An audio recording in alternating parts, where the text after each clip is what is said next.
কালকে আমি আর আমার একটা ফ্রেন্ড গেছিলাম একটা সুপাই, কিছু কাজ ছিল। তো সুপার থেকে বের হওয়ার সময় জাপানিজ নাম্বার থেকে একটা ফোন আসে। তো আমি ফোনটা রিসিভ করি। রিসিভ করার পরে ওই পাশ থেকে জাপানিজ নাগরিক মানে নিহনজিন কথা বলে।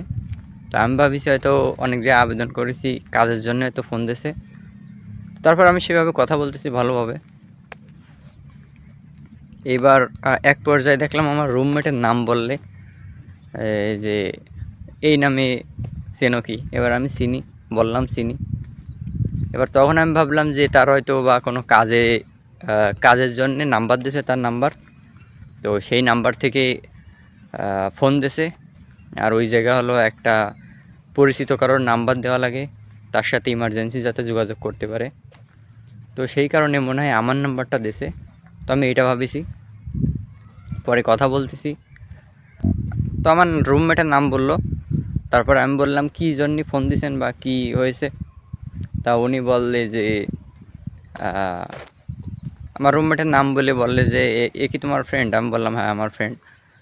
তারপরে বললে যে তুমি দেখা করো ডাইসের সামনে। তা আমি বললাম কী জন্য দোষতে? তা বললে যে বলতেছে না, কিছু বলতেছে না। এবার আমি বললাম যে কাজের জন্য কি? তো উনি বললে, ওনারা হাসতেছে, 2-3 জন ছিল পাশে, হাসাহাসি করতেছে। তারপর আমার মনের মধ্যে কেমন একটা হলো যে হাসার তো কথা না, ও যেহেতু কাজে আবেদন করেছে তাইলে তো হাসার কথা না, তাই না? এবার ওনারা একটু পরে বললে যে হাই কাজের জন্য, আপনি কবে দেখা করতে পারবেন? তো আমি আবার ভাবলাম যে কাজের জন্য যেহেতু, তাইলে তো দেখা করাই লাগে, আবেদন করেছে, তার সম্পর্কে হয়তো জানবে যে সে কেমন, ভালো না খারাপ, তার যেহেতু কাজ দেবে। জাপানে কিন্তু অনেক সময় এগুলো চেক করে। আর নিজের নাম্বার তো দেওয়াই লাগে, আবার ইমার্জেন্সি নাম্বার দেওয়া লাগে, যে বন্ধু বা জাপানে কেউ থাকে তার ইমার্জেন্সি নাম্বার দেওয়া লাগে।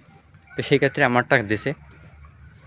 তো তারপরে আমি বললাম যে এইবার আমি হিমা আছি, মানে আমার কাজ নেই, দেখা করতে পারবো। তা বললে যে 15 তারিখে তাইলে 7-11-এর সামনে দেখা করো। তো এবার কথা বলার পরে আমি চলে আসলাম।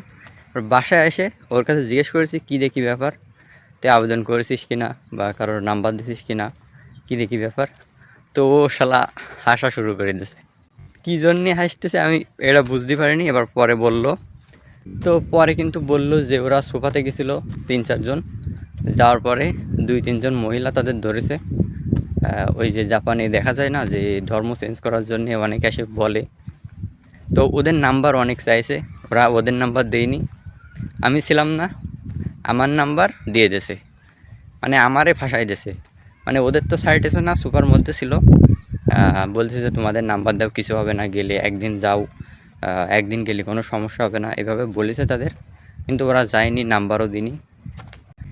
আর ওদের পিছন ছাড়তেছে না বলে ওরা কী করেছে, আমার নাম্বার দিয়ে দিয়েছে, আমার ফাঁসাই দিয়েছে। এবার নাম্বার দেওয়ার পরে আমার নাম্বারে ফোন দিয়ে এইসব কাহিনী হলো। তারপরে আর কি করার, এরকম কিন্তু মাঝে মাঝে হয় যে নাম্বার চাই, তারপরে আসে দাঁড়াই, দাঁড়ানোর পর এভাবে প্রস্তাব দেই যে আমার সাথে চলো 30 মিনিট, তোমার অনেক ভালো লাগবে। একটা ধর্ম আছে, সুন্দর ধর্ম, ওখানে শান্তি, অনেক শান্তি, তোমরা 30 মিনিট যাই দেখে আসো, ভালো লাগবে, আমাদের গাড়িতে করে নিয়ে যাচ্ছি। এরকম কিন্তু মাঝে মাঝে হয়, আমাদের সাথে কিন্তু মাঝে মাঝে হয় প্রায়। আশা করে কিন্তু অনেকজন এভাবে বলেছে। এদের যেহেতু সার্টি ছিল না, এরা কিন্তু আমার নাম্বারও দিয়ে দিয়েছে যাতে এদের ছেড়ে দেই। তো এই হলো অবস্থা। তো জাপানে কিন্তু এগুলো নর্মাল, সচরাচর এগুলো হয়ে থাকে। ওই ফোনটা যখন পাওয়ার পরে ভাবলাম যে আমি তার উপকার করি, ভালো হবে। এখন উপকার করতে যাই দেখতেছি ও আমার ফাঁসাই দিয়েছে। মানে কী একটা অবস্থা। 15 তারিখে ডেটও দিয়ে ফেলেছি, তাই বলে দেখা করতে আর যাবো না, 15 তারিখই আমার এইভাবে ফাঁসাই দিলে।